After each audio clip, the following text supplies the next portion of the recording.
Hello everyone, welcome to the literary and jury charge portion of the 100 class. We're going to start off with some legal opinion. Okay, ready?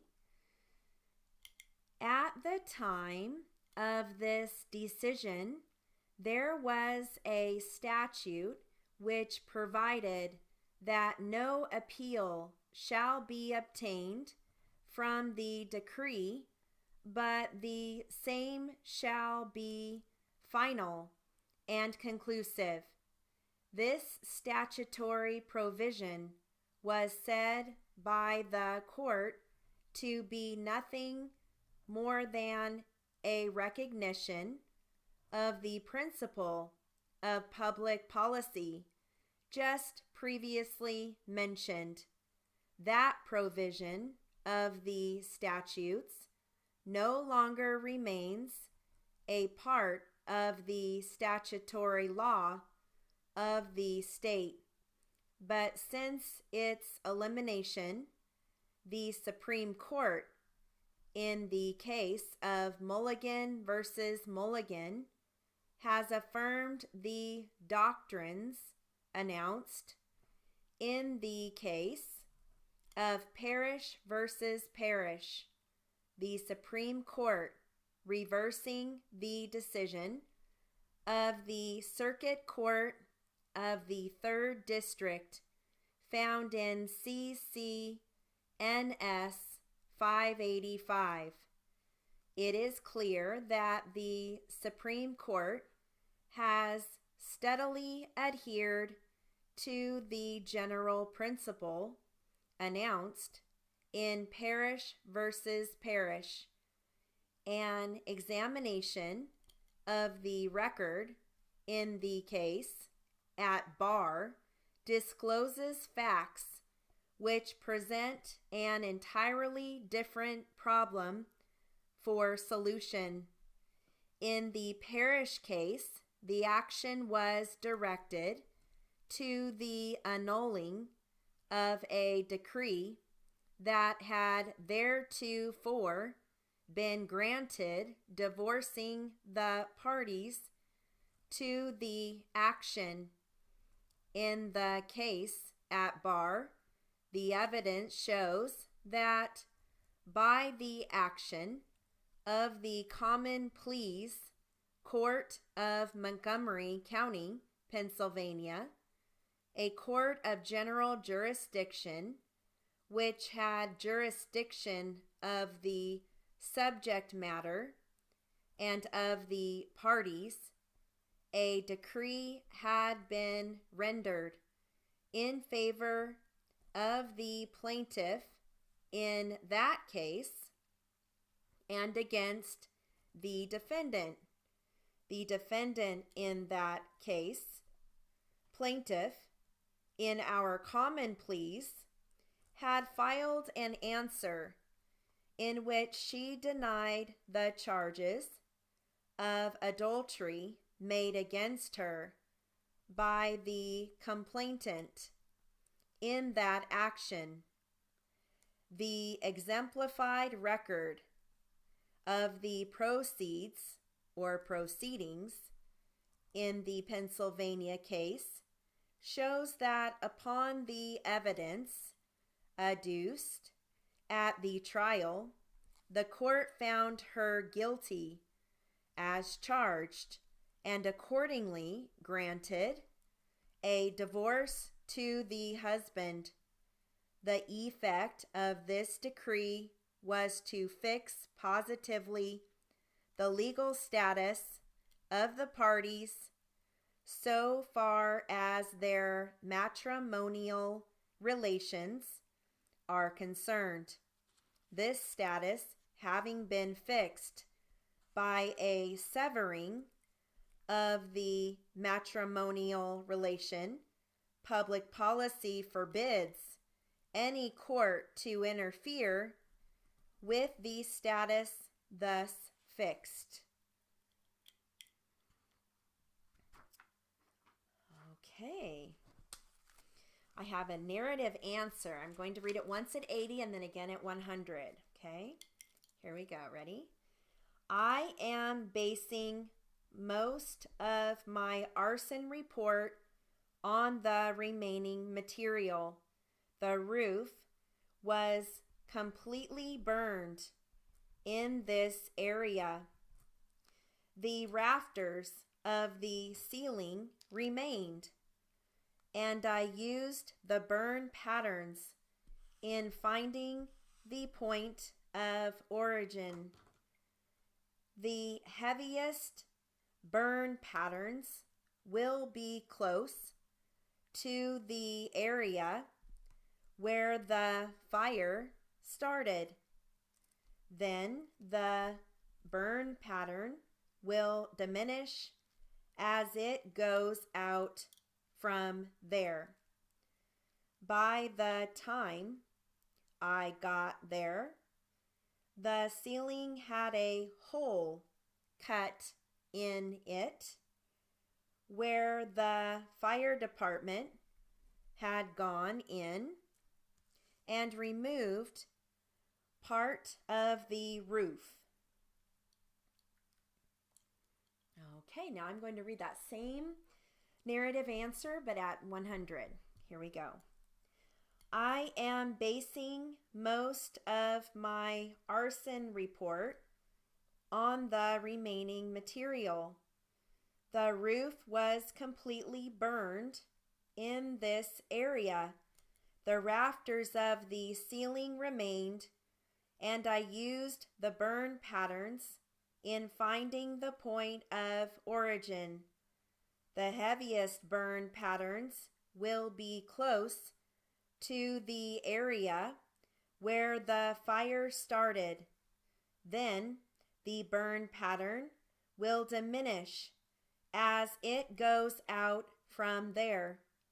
By the time I got there, the ceiling had a hole cut in it where the fire department had gone in and removed part of the roof.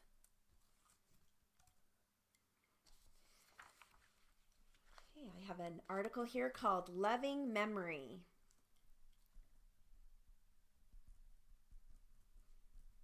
Here we go. Ready? The sanctuary was started in 1995 by Carol Buckley and Scott Blaze.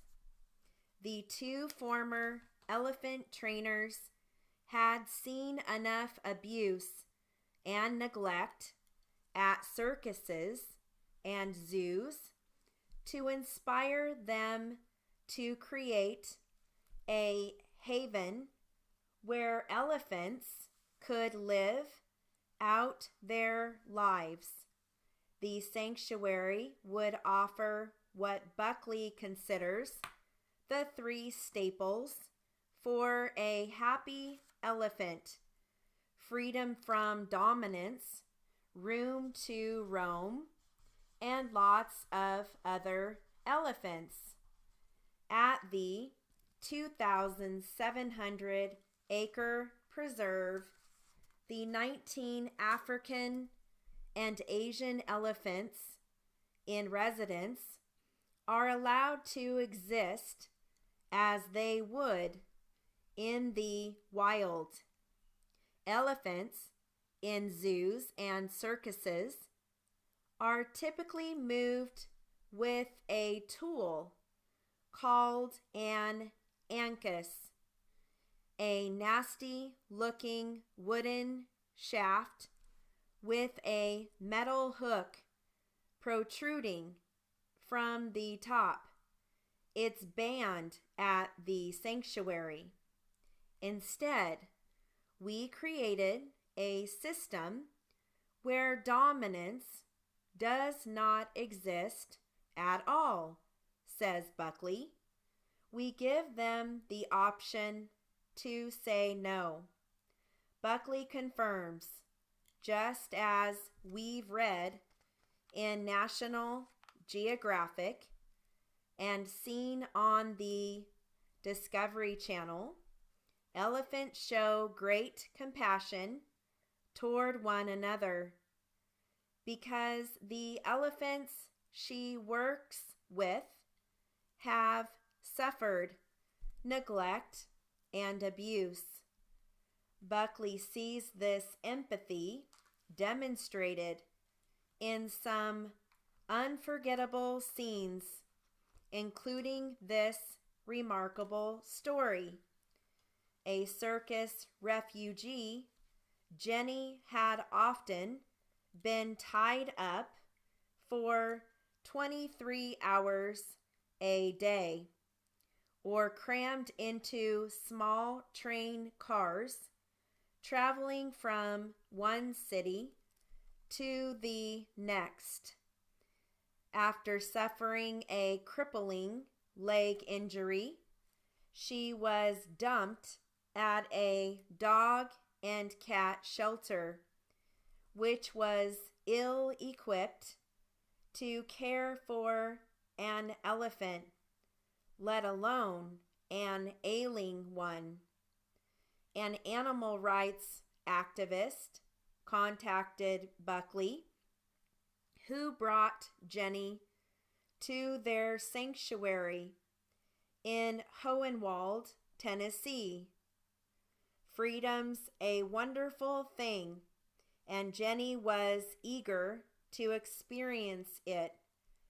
She was kept alone in a yard for one day due to injury, but that proved stressful to her, so she was let out with the rest of the herd, and that's when she stumbled on a friend from the past.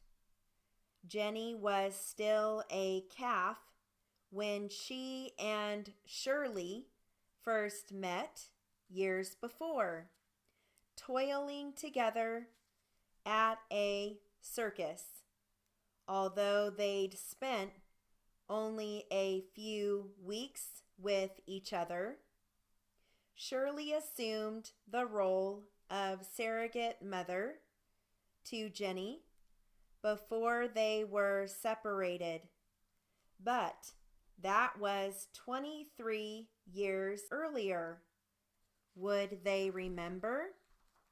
Jenny knew right away who Shirley was.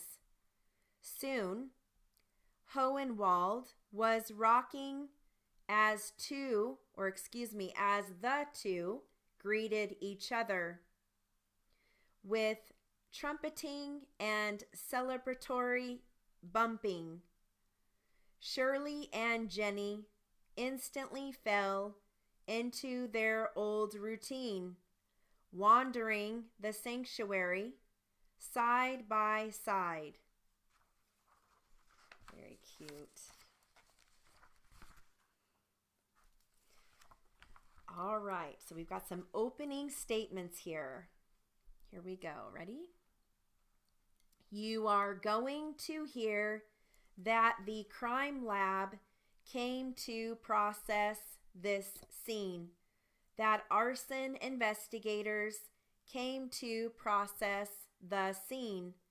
They recovered at least on that first day, that is, Tuesday the 8th, as many of the bones that they could recover from this obvious destructive area, this burn area, and the evidence will show how the bones were recovered and transported for identification and examination. You are going to hear that the officers, remember, this is on a Tuesday. They had already gotten there on the previous Saturday. The officers weren't able to recover or even examine this area. None of the police officers themselves, humans, or with the assistance of canines, cadaver dogs, or bloodhounds or any kind of search dogs were not able to inspect this particular area because of a German Shepherd that was vicious, which was guarding that particular area or that particular burn area.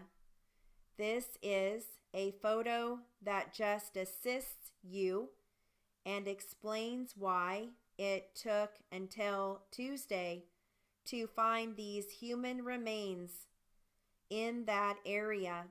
All right? We will move a little bit more quickly into the following or into the balance of that week. The recovery of those bones, you will hear, were very, very small in size. They were also very degraded. They were charred, but they were all examined by a forensic anthropologist. We will talk about that a little bit later in the case. But what you need to know on Wednesday is that they were able to say that they are human bones and that they are from an adult female. The officers, obviously, at this point, believe that this is the site of the mutilation and the disposal of Rachel Ramsey. Later on the next day, on Thursday, this burn area, this is a little computer-generated image of the burn area where the officers were able to further excavate and recover all the rest of the bones that were found in that area. And let me just take a moment to tell you about these computer-generated images that you are going to see. There is a gentleman by the name of Ray Austin. He is an employee with the Indiana State Patrol. Ray Austin was at the scene for at least 7 of the days that led up to or included the processing of the scene. And Mr. Austin, you are going to hear evidence that he took at least 4,100 measurements and later created not only still images of the exterior of the property, but also exterior of Mr. Mack's garage, trailer, the burn area, the Jackie and Martin areas, but also some of the interiors as well, because you are not going to be able to go out there, because you are not going to be able to do a scene visit. Mr. Austin created for you kind of a tour. Many of you might be familiar with at least some kinds of computers, virtual tours that you're able to kind of tour the area and get kind of a description of the land, if you will, and you will hear how accurate the depictions are. You are going to see it. You are going to see the virtual tour so that you get a better flavor or feel for where one item might be in relation to another. All right? We also have for you these computer-generated images that you will see. Okay, we're going to stop there, but we have more, and I'll finish that in our next jury charge and literary class. Okay, so that concludes our jury charge and literary for the 100 speed class. Have a great day.